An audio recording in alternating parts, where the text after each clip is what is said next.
Sabe aqueles desconfortos que sentimos quando usamos uma piscina? Pele ressecada, cabelos verdes, ardência nos olhos ou então problemas alérgicos como rinite, asma e bronquite? Eles são sempre associados ao uso do cloro, não é mesmo? Porém, vou te dizer, isto é um mito. As verdadeiras responsáveis por estes desconfortos são as cloraminas e não o cloro.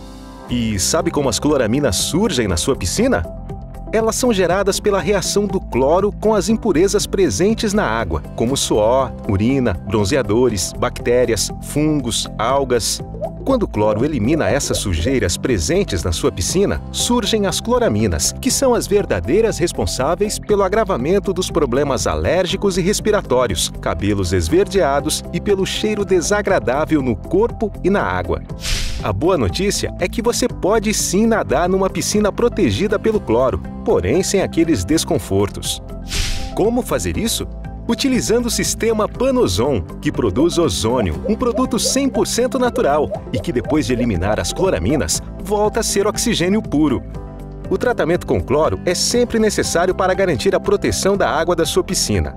Mas somente utilizando o sistema Panozon de ozônio, sua diversão na piscina será completa e livre de cloraminas.